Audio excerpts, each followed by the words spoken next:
Si nosotros tenemos que hablar del Evangelio, tenemos que hablar que el Evangelio es una buena noticia. Puede decirle al que está atrás suyo, el Evangelio es una buena noticia.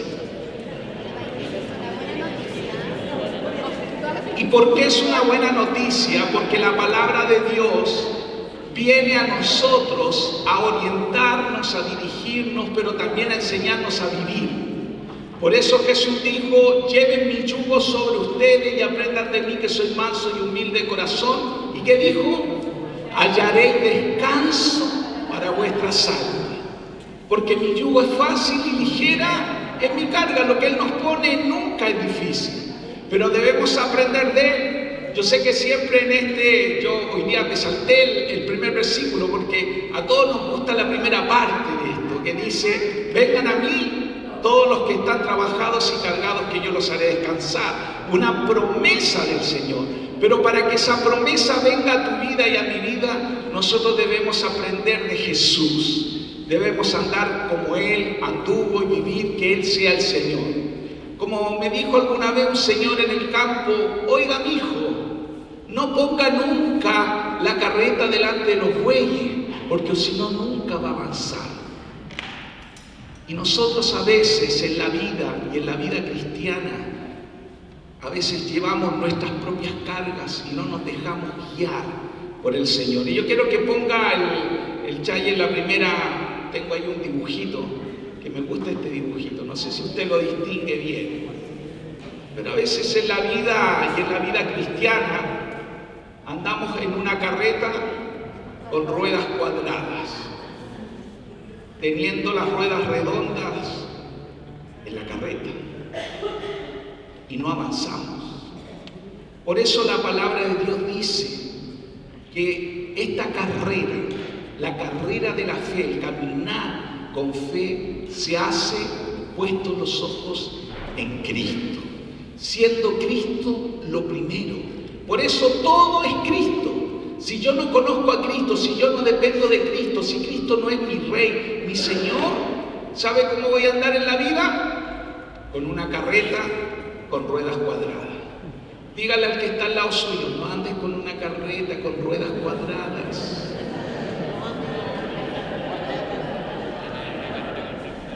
Jesucristo, hay una canción que también dice, me parece así, ¿cierto? Jesucristo es suficiente. Él es suficiente para nuestra vida. Si Él está, todo es distinto. Y Él nos ha venido a esto, a enseñar a vivir. Por eso Jesús dijo: aprendan de mí, que soy manso y humilde de corazón. Hermano, la vida en Cristo es lo más maravilloso que nos puede ocurrir. ¿Dice amén? El tema está en que muchas veces, como creo que yo no hablé hoy día ni con Catita, ni con Samuel, ni con Héctor, que hablaron acá adelante, pero muchas veces cuando nosotros tenemos religiosidad, cuando nosotros nos acostumbramos a formas, nos acostumbramos como, ¿cierto? Como dice la palabra, no la palabra, no es la palabra, como un dicho que se dice que somos animales de costumbre a veces. Estas costumbres o estas tradiciones nos pueden dejar o nos pueden impedir muchas veces que veamos al Señor cara a cara. Vamos a leer, voy a comenzar con una palabra que creo que es pertinente, no es muy fácil de digerir, pero es la palabra del Señor. Santiago, a los que están anotando ahí, Santiago capítulo 4, versículo del 4 al 5 dice: oh almas adúlteras, ¿no sabéis que la amistad del mundo es enemistad contra Dios? Cualquiera pues que quiera ser amigo del mundo se constituye enemigo de Dios. ¿O pensáis que la Escritura dice en vano: el Espíritu que Él ha hecho morar en nosotros nos anhela celosamente? ¡Qué palabra! Creo, hermanos, y a modo un poco de introducción de lo que quiero hablar en esta tarde, muchas veces me preguntan: ustedes, hermanos, en su congregación, yo sé que para algunos esto va a sonar extraño, pero para otros quizás no, porque se preguntan: ¿ustedes son calvinistas o son arminianos. Ya, pero son discusiones teológicas que son muy recurrentes. Y yo le digo, somos calvinistas y somos arminianos. Porque es cierto, queridos hermanos y hermanas, como leía adelante Samuel aquí, si Cristo no hubiese pagado el precio, si Cristo no hubiese venido a morir por ti o por mí, nada ni nadie podría acercarse a Dios. Porque la palabra de Dios dice que Dios es santo y todo el que se acerca a Él debe ser santo. Y ninguno de nosotros en nuestras capacidades o en nuestros propios méritos podíamos acercarnos a Dios. Por eso Jesucristo dijo, yo soy el camino, yo soy la verdad, yo soy la vida, nadie va al Padre sino es por mí. Todo lo hizo Dios. Dios se hizo hombre y estando en la condición de hombre se humilló y en esa humillación murió en la cruz. ¿Sabe para qué? Para salvarnos, para poder acercarnos de nuevo al Padre. Por su sangre Él nos redimió. La palabra redimir es que Él nos compró, nos sacó de ese mercado de esclavos. Eso significa la palabra redención, lutro. Él nos libertó. ¿Para qué? Para poder acercarnos al Padre. Dice amén. Por eso nosotros decimos bendita cruz, por eso tenemos cruces. La cruz nos identifica, no porque sea un lugar de tortura, sino porque la cruz nos dio la entrada, bendita cruz, porque Jesucristo, Dios, se hizo hombre y ninguno de nosotros podría haber alcanzado, ni en lo más mínimo podríamos habernos acercado a Dios. ¿Por qué? Porque dice la Escritura, por cuanto éramos pecadores y aún estando muertos en nuestros delitos y pecados, Cristo nos salvó, Cristo nos perdonó. Y eso nos tiene que llenar de gozo y de alegría y estar siempre agradecidos. Y nunca podemos estar pensando, bueno, eso ya lo he escuchado, eso ya lo sé. Por eso, cuando la religiosidad, ¿sabe lo que hace? Quita la gratitud, quita la alabanza, quita el reconocimiento, quita la admiración por lo que Cristo hizo, por lo que Dios ha hecho. Todo lo hizo Dios. Él fue el que tomó la iniciativa. Y por eso la Escritura también dice, por cuanto Él nos amó primero, nosotros le amamos. Pero esa salvación, esa mano que Dios estira, que Dios ha hecho, Él espera que en tu libre albedrío tú la tomes.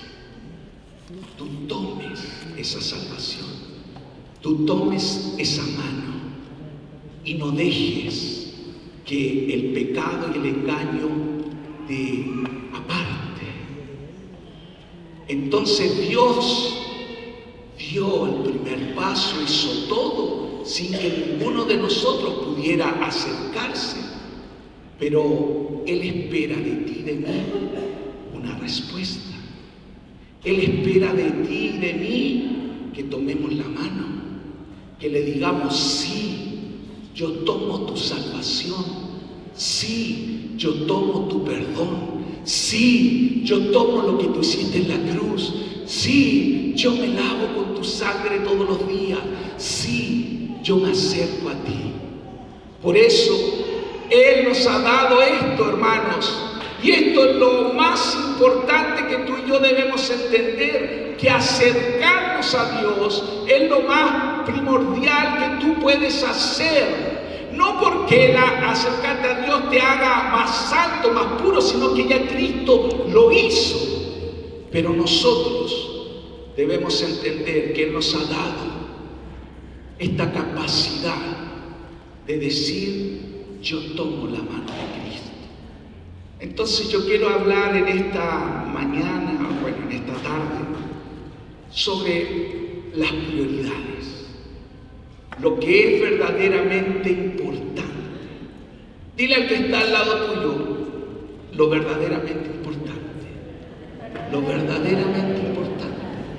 Porque si nosotros sacamos la mirada de Cristo, es lo que la Biblia le llama idolatría. Pero el Señor quiere que nos centremos en lo verdaderamente importante. Y bueno, más que yo hablar, es Espero que la palabra del Señor les hable en esta tarde.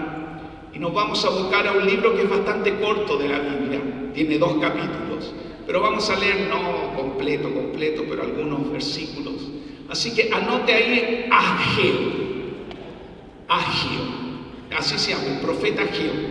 Y tiene 2 capítulos, 1 y 2. El primero y el segundo. Y vamos a leer, porque creo, hermanos, los tiempos, estos tiempos que nos tocan vivir, y cada vez esta rueda que va avanzando, va demandando de nosotros la vida, el trabajo, los compromisos, va demandando tanto tiempo, tantas cosas de nosotros. A veces estamos abocados, los que somos papás, cierto, esposo, tenemos que dedicarle tiempo a la familia, dedicarle tiempo a la esposa, al trabajo, a los hijos. Los que empiezan a tener hijos, empieza todo un cambio y hay tantas demandas. Y uno a veces piensa que cuando llegue, cuando sea jubilado, cuando uno se retire, va a descansar. Pero a veces no es tan así, hay otros compromisos, hay otras demandas, llegan los nietos, te piden favores, ¿cierto? Aquí los que son abuelos saben eso. Oye, mamá, cuídame los hijos, papá, cuídame esto. Y ahí siempre van a haber compromisos. Dice amén. Y cada vez que los tiempos van cambiando o van avanzando, nosotros nos vamos encontrando con esto, con demandas que se nos hacen, con demandas de tiempo.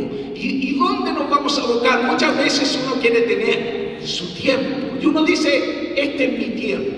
¿Alguna vez alguien ha dicho eso? Este es mi tiempo. Y claro, y algunos en nuestros tiempos nos gusta, no sé, hacer deporte, ver una película, leer un libro, o no hacer nada. Pero cada vez más pareciera que el tiempo pasa rápido. El tiempo pasa. Bien, aquí dijo y nos vamos poniendo viejos, ¿cierto? Pero más que el tiempo solo pasa, hay muchas demandas en esto. Y el punto está que nosotros a veces hablamos y decimos, ¿y el tiempo al Señor? ¿Dónde encajamos esto? ¿Dónde está Cristo en esa agenda? Muchas veces una agenda apretada, una agenda llena de compromiso, una agenda que uno corre para allá, otro corre para acá. ¿Dónde está? Porque escuchamos acá que Cristo debe ser lo primero. Pero muchas veces, yo sé que muchos de ustedes escuchan esto, quizás lo escuchan hasta de mí mismo, pero la pregunta es ¿cómo lo hacemos? Y es aquí el punto, que para que Cristo esté en primer lugar, no solo necesitamos darle las 24 horas del día, porque Él ya es dueño de las 24 horas del día. Esto tiene que ver con nuestro corazón. Yo hablaba la semana pasada de esto de todo tiene que ver con la actitud del corazón. Todo lo que hacemos tiene que ver con la actitud del corazón. Y no podemos presentar una ofrenda o un fuego extraño, como yo decía, con una motivación mala o incorrecta. Entonces, vamos aquí a leer algunos versículos. Ageo capítulo 1. Vamos a leer del verso 2 al 14. Ahí ustedes me siguen, ahí el Chayel va a ir cambiando las láminas. Dice así. Esto es lo que dice el Señor de los ejércitos celestiales. El pueblo alega, todavía no ha llegado el momento para reconstruir la casa del Señor. Entonces el Señor envió el siguiente mensaje por medio del profeta Ageo. ¿Por qué viven ustedes en casas lujosas mientras mi casa permanece en ruinas?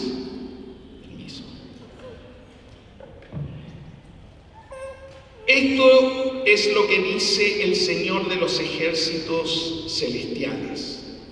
Miren lo que les está pasando. Han sembrado mucho, pero cosechado poco. Comen, pero no quedan satisfechos. Beben, pero aún tienen sed. Se abrigan, pero todavía tienen frío. Sus salarios desaparecen como si los echaran en bolsillos llenos de agujeros. Esto es lo que dice el Señor de los ejércitos celestiales. Miren lo que está pasando. Vayan ahora a los montes, traigan madera y reconstruyan mi casa. Entonces me complaceré en ella y me sentiré honrado, dice el Señor. Esperaban cosechas abundantes, pero fueron pobres. Y cuando trajeron la cosecha a su casa, yo la hice desaparecer con un soplo. ¿Por qué? Porque mi casa está en ruinas, dice el Señor de los ejércitos celestiales. Mientras ustedes se ocupan de construir sus elegantes casas, es por causa de ustedes que los cielos retienen el rocío y la tierra no produce cosechas. Yo mandé la sequía sobre sus campos y colinas, una sequía que destruirá el grano, el vino nuevo, el aceite de oliva y las demás cosechas. Una sequía que hará de ustedes y sus animales pasen hambre y arruinará todo aquello por lo que tanto han trabajado. Entonces, Zorobabel, hijo de Salatiel, y Yeshua, hijo de Josadac, el sumo sacerdote, y todo el remanente del pueblo de Dios comenzaron a obedecer el mensaje del Señor su Dios. Cuando oyeron las palabras del profeta Ageo, a quien el Señor su Dios había enviado, el pueblo temió al Señor. Luego Ageo, el mensajero del Señor, dio al pueblo el siguiente mensaje del Señor: yo estoy con ustedes, dice el Señor. Entonces el Señor despertó el entusiasmo de Zorobabel, hijo de Salatiel, gobernador de Judá, y de Yeshua, hijo de Josadac, el sumo sacerdote, y de todo el remanente del pueblo de Dios. Comenzaron a trabajar en la casa de su Dios, el Señor de los ejércitos celestiales. Bueno, esa es la palabra del Señor. Demos gracias al Señor. Damos gracias por su palabra. Bueno, y quiero hablarles de Ageo, porque en un momento dado el Señor levanta a este profeta para hablarle al pueblo de Israel lo que era realmente importante y lo que debía hacerse y cómo hacerse. Y exhortó al pueblo para que respondiera y pusiera las prioridades que el Señor quiere. Yo le tengo que contar el contexto de esta palabra para que no se asuste, no piense de qué está hablando el pastor. Espero nomás que sus oídos se abran y sus ojos también se abran a la palabra. Y el contexto de esto es lo siguiente: el pueblo de Israel había sido rebelde al Señor. ¿Cuántos saben eso? El pueblo se rebeló, ¿y qué hizo Dios? Permitió que el pueblo de Dios, Israel, fuera llevado cautivo a Babilonia. El rey Nabucodonosor invade Jerusalén, invade Israel y los lleva cautivo. A todo el pueblo lo llevó a Babilonia. Nosotros conocemos esa historia a través de Daniel y a través de otros profetas. Pero lo más grave que hizo Nabucodonosor fue que robó todos los utensilios que estaban en el templo y lo destruyó.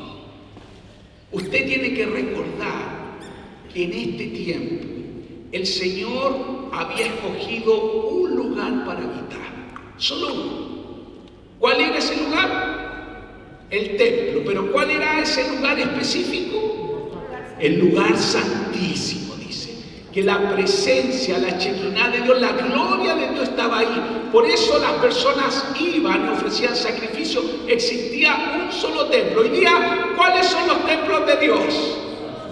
A ver, levanten los que son templos del Señor. Eso dice la Escritura, que todos los que hemos creído ahora somos templos del Señor. No es este gimnasio, no es el edificio que está en la plaza, no son esas las iglesias. Las iglesias somos nosotros.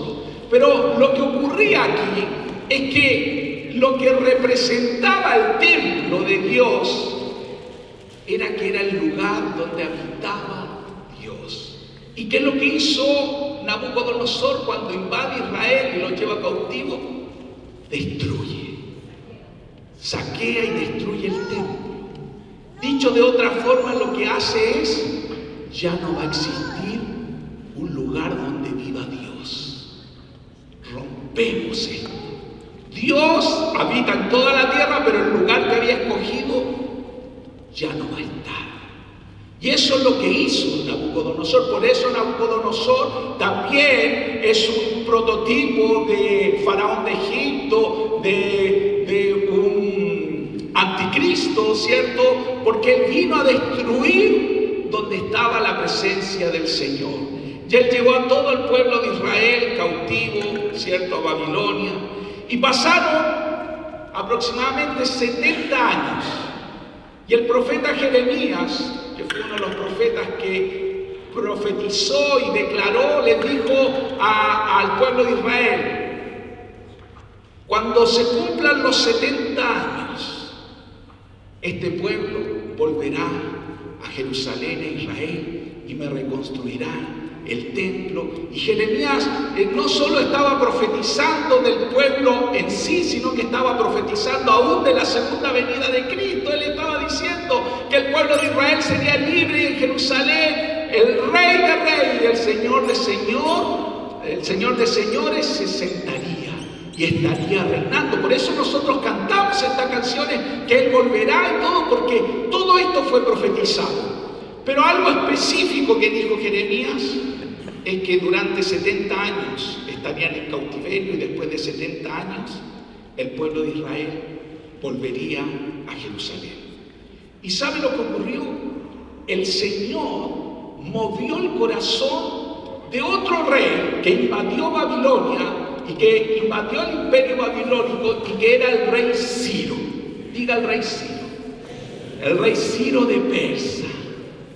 Un pagano que Dios se le revela, un rey, y dice, no lo tengo ahí, pero si los que están tomando nota y quieren aprender de esto, en Esdras capítulo 1, en el versículo 2 al 4, dice que el rey Ciro dice: Dios, el Dios de los cielos, el Dios de Israel, el Rey de Reyes, me ha dado tanto que yo ahora le reconstruiré casa, pero se la reconstruiré en Jerusalén. O sea, después de casi 70 años, Dios mueve a este rey persa que se llamaba Ciro y envía de vuelta y dice: todos los que quieran devolverse, le estaba diciendo a los israelitas, todos los que quieran devolverse a Israel pueden hacerlo, pero no lo van a hacer con las manos vacías, sino que él hizo un dictamen a todo el imperio persa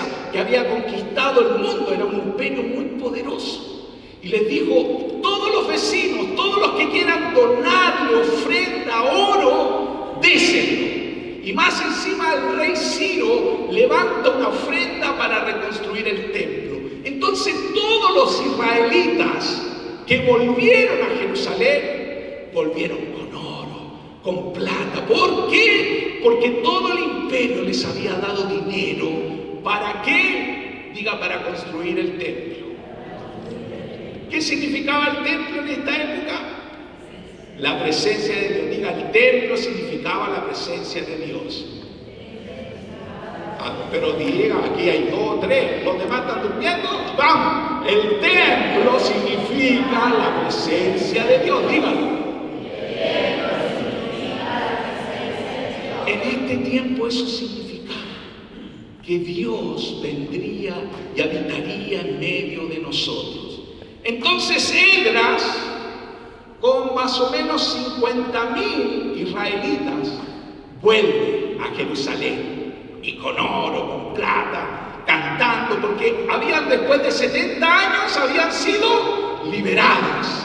Así como el pueblo de Israel cuando fue liberado de Egipto. Pero aquí un rey los había liberado, no como en Egipto, que fue a la fuerza. Esto fue el rey Ciro, los libera. Entonces Esdras dice que vuelve con estos 50.000 israelitas con una misión. ¿Cuál era la misión? ¿Están aquí o no están aquí? ¿Qué tenían que hacer? A ver, reconstruir el templo.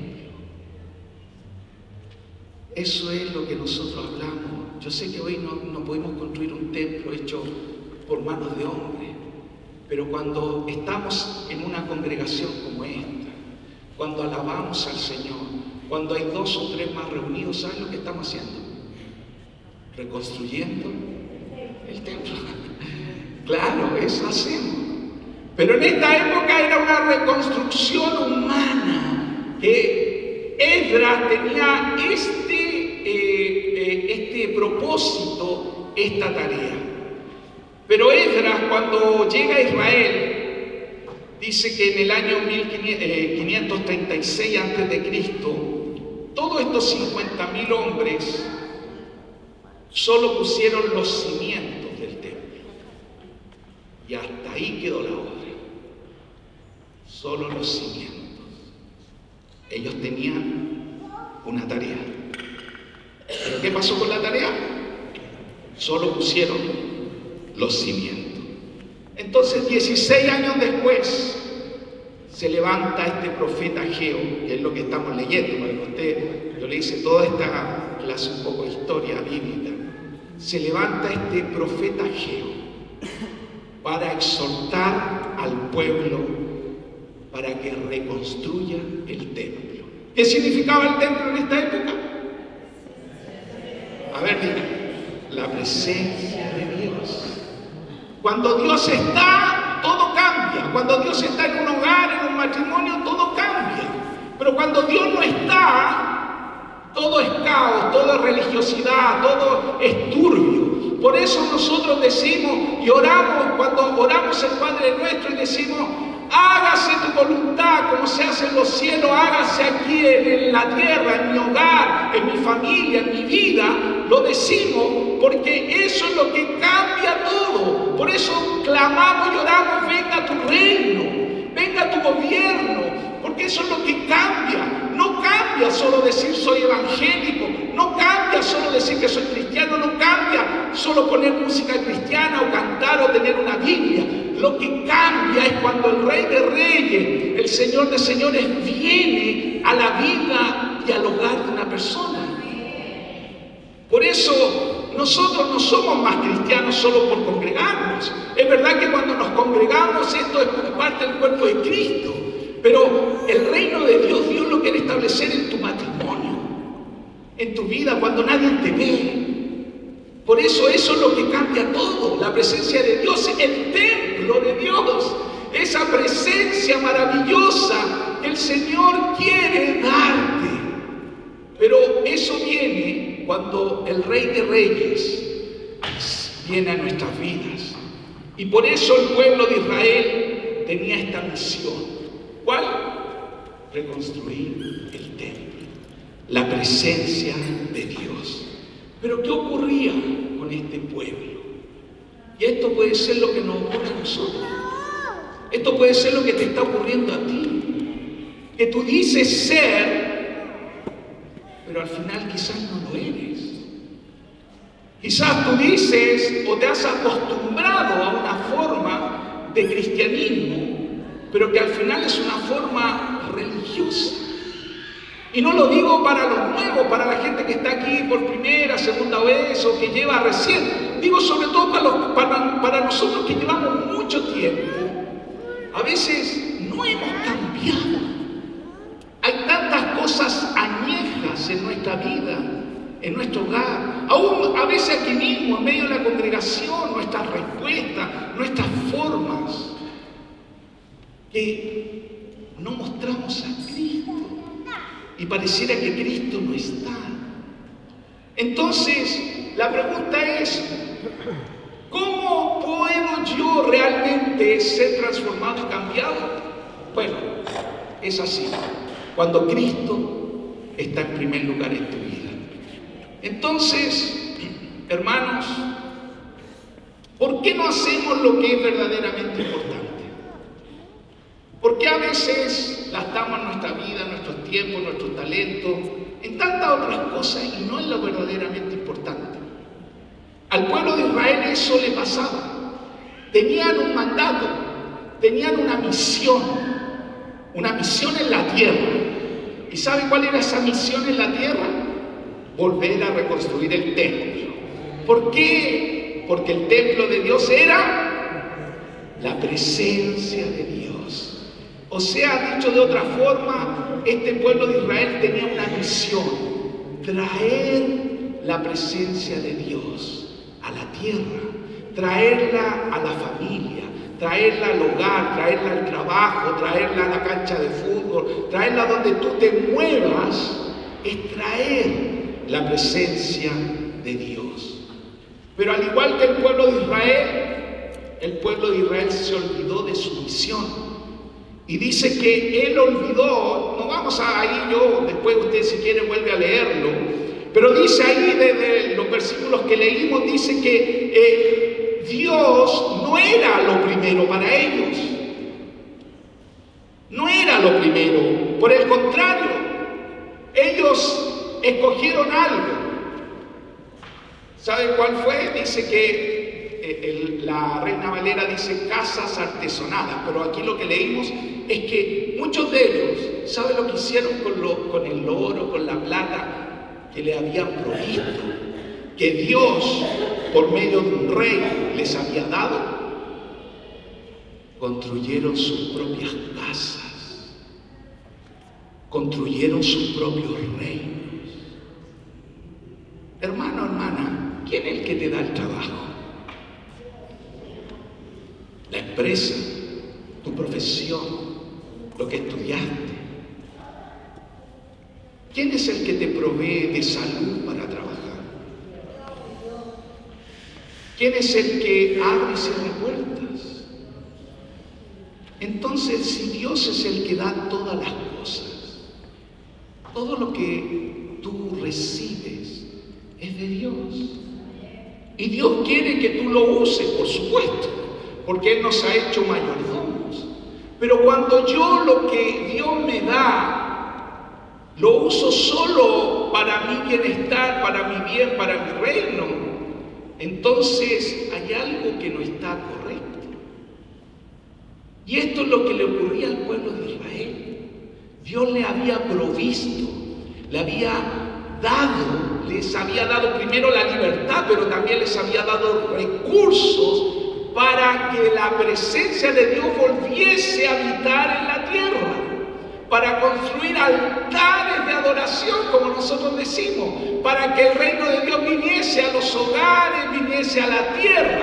Pero ¿qué hizo el pueblo de Israel? Se olvidó, puso los cimientos y se olvidó. ¿Y qué es lo que dice Dios en esta palabra? Por eso vienen los fracasos económicos. Por eso algunos de ustedes decía esta palabra, le decía al pueblo de Israel: ustedes reciben su sueldo, pero pareciera que lo reciben en sacos rotos, porque nada retienen, porque no prosperan. Y todo que a veces ustedes luchan, que ustedes dicen: ¿por qué? ¿Por qué me va mal? ¿Por qué a veces no tengo lo suficiente? La pregunta es: ¿Dios es lo primero?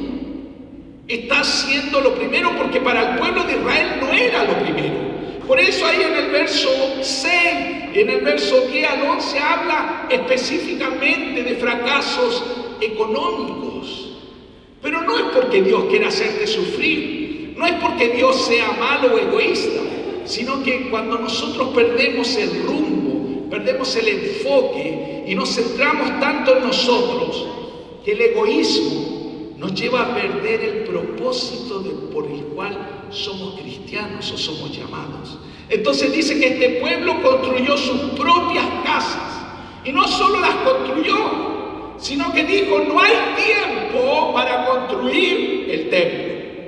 Solo hay tiempo para construir mi casa. No hay tiempo para que la presencia de Dios venga. Solo hay tiempo para mis propios asuntos, para mis propios planes, para mis propios proyectos. Entonces, hay algo que no estaba bien en el pueblo de Israel y hay algo que no puede estar bien en nosotros. Jesús por eso dijo en Mateo 6:33, dijo: mas buscad primeramente el reino de Dios y su justicia, y todo lo demás va a ser añadido. Yo no puedo poner la carreta delante de los bueyes. Yo no puedo tirar una carreta con ruedas cuadradas. Para que Dios en realidad provea, no solo en lo económico, a veces en la salud, a veces en el tiempo, a veces en lo familiar.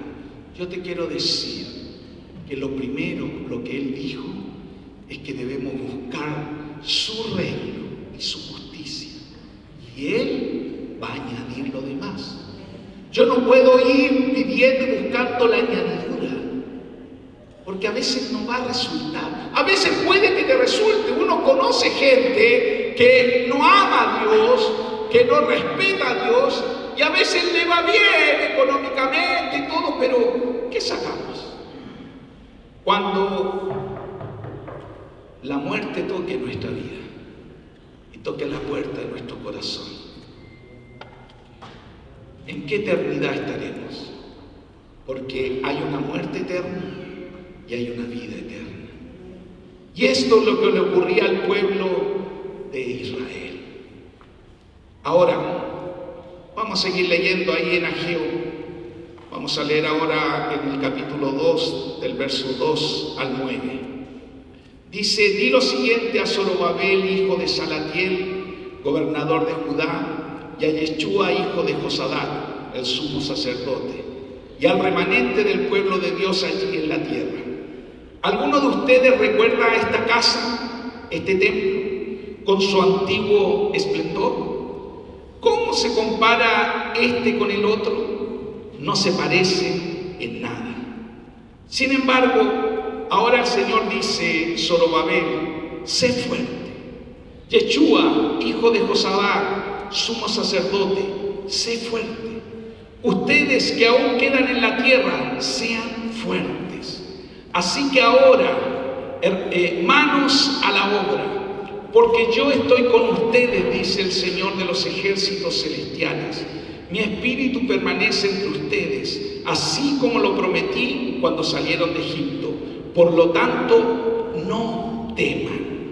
El Señor de los ejércitos celestiales dice: dentro de poco haré temblar los cielos y la tierra, los océanos y la tierra firme. Una vez más, haré temblar a todas las naciones y traerán los tesoros de todas las naciones a este templo. Llenaré este lugar de gloria, dice el Señor de los ejércitos celestiales. La plata es mía y el oro es mío, dice el Señor de los ejércitos celestiales. La futura gloria de este templo será mayor que su pasada gloria, dice el Señor de los ejércitos celestiales. Y en este lugar traeré paz. Yo, el Señor de los ejércitos celestiales, he hablado. Aunque esta es una palabra profética que todavía no se cumple, que se cumplirá específicamente con el retorno de Cristo, cuando Él establezca que será la paz duradera, donde todas las naciones, donde toda lengua le confesará, donde todo ojo lo verá, donde todos dirán que Él es el Rey. Esta era una palabra de ánimo también para este pueblo. Hermanos y hermanas, si nosotros queremos permanecer sin que nuestra fe se conmueva, ya sea por las dinámicas que podamos vivir ahora o que podamos vivir en el futuro, dinámicas que parecieran ser malas, de enfermedad, de problemas, de lo que sea, todas esas dinámicas que puedan y pueden ocurrir en nuestra vida, lo único que nos va a sostener es la presencia de Dios. Hemos dicho que esto es mirar a Dios. Cuando caminamos por el valle de sombra y de muerte, es poder ver su vara y su callado, para que eso nos infunda aliento. O sea, es la presencia de Dios la que infunde aliento a tu vida, hermano. No hay otro.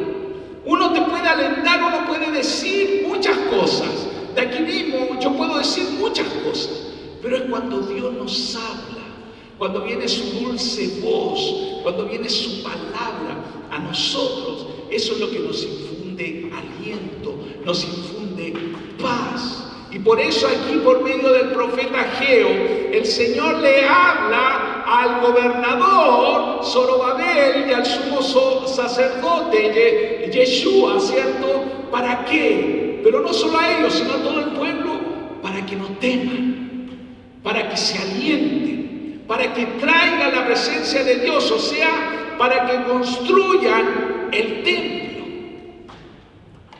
Pero aquí ocurre algo, otro problema. Y esto no ocurre sobre todo a las personas que llevamos muchos años en el Evangelio. Que a veces el tema religioso nuestro nos impide tener visión para adelante. Y nos hace conformarnos mucho con lo que ya hemos vivido, con lo que ya hemos ganado. Porque ya hemos formado quizás nuestra familia, nuestros hijos ya se han ido, ¿cierto? Ahora estamos en otra etapa de la vida, ¿cierto? Y hemos hecho cosas buenas y cosas no tan buenas, pero ya estamos en otra etapa de nuestra vida, entonces pareciera que ya lo que vivimos en el Señor ya lo vivimos. Pareciera que ya no hay más tierra que conquistar.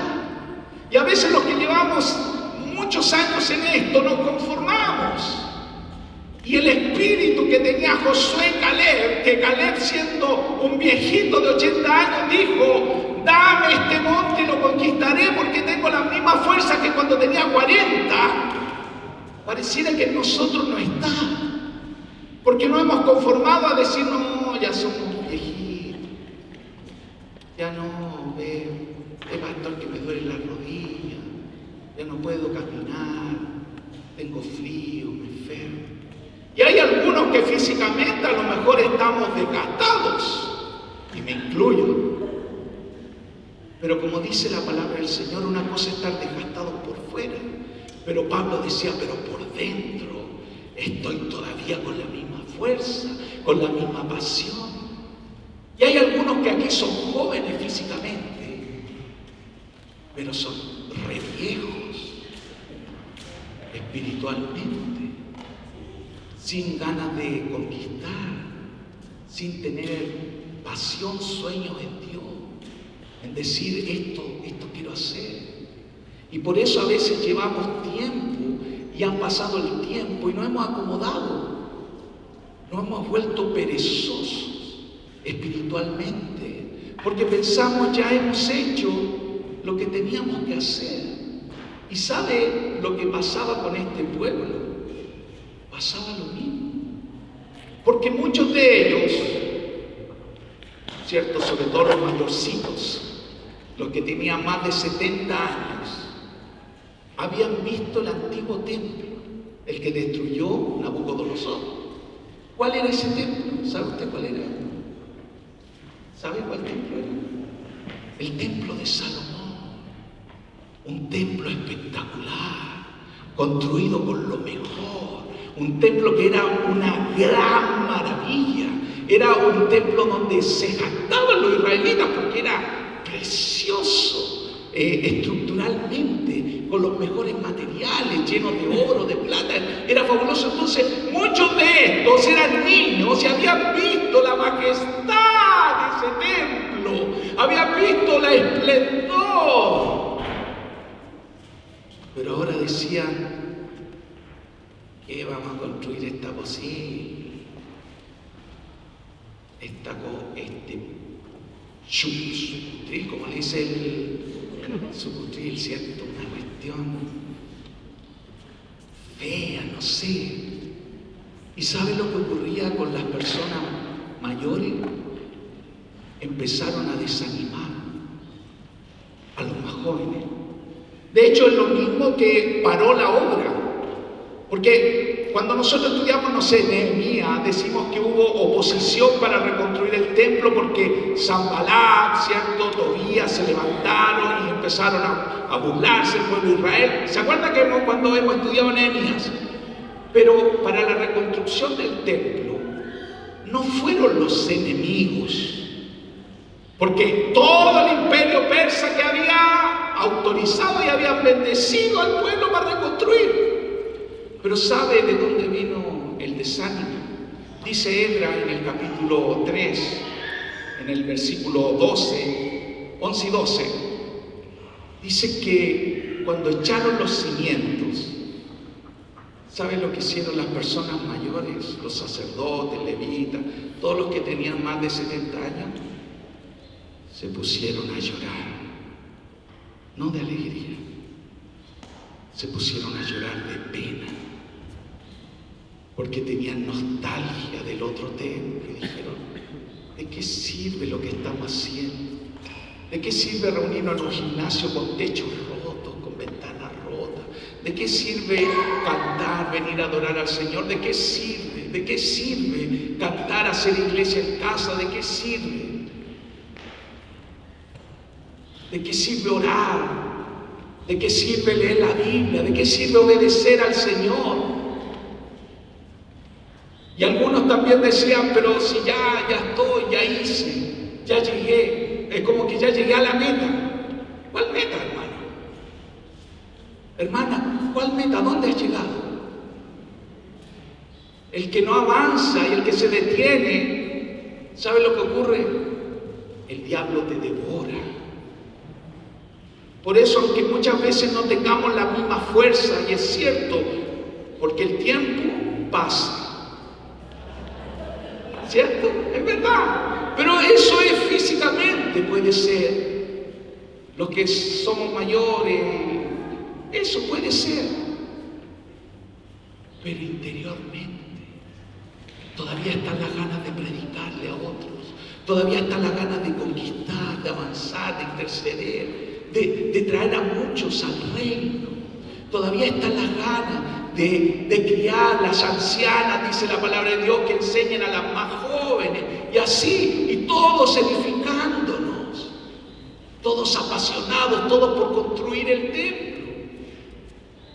Pero el pueblo de Israel, y sobre todo los mayores, desanimaban. Y aunque había otro grupo que estaba feliz, dice Nedra ahí en el capítulo 3 que les dije, el versículo 12, dice que gritaban de alegría. Pero los que lloraban parece que fueron más poderosos, porque hasta ahí quedó la construcción, solo los cimientos. Por eso Dios les dice, y le dice a Zorobabel, y le dice a Josué: no temas, le dice al pueblo: no temas. Y eso es lo que nos dice a nosotros: no temas, no temas, esfuérzate. Dios ha hecho todo, pero nosotros tenemos que tomar ahora las promesas de Dios, tenemos que tomar el llamado de Dios, tenemos que decir: sí, con Cristo podemos avanzar. Y aunque pareciera que todo hay un caos alrededor nuestro, pareciera que todo está cerrado, Cristo tiene el poder y Él está sentado en el trono, hermanos. Por eso le dijo a Josué: esfuérzate. Por eso le dijo a Zorobabel: esfuérzate. Le dijo al pueblo: esfuérzate. No tengas miedo. No tengas miedo. Levántate. Construye, trae la presencia de Dios. Traigámosla. Volvamos a orar en nuestros hogares, con las esposas, con los esposos, con los hijos. Volvamos a predicar, volvamos a que venga el entusiasmo de Dios de traer su presencia. Pero que no pase el tiempo y estés encerrado, perezoso, invernante, como un oso. Así que, con todo el respeto, dile al que esté al lado: no seas un osito, no seas una osita. Dicen, porque pareciera que algunos a veces nos ponemos como los ositos.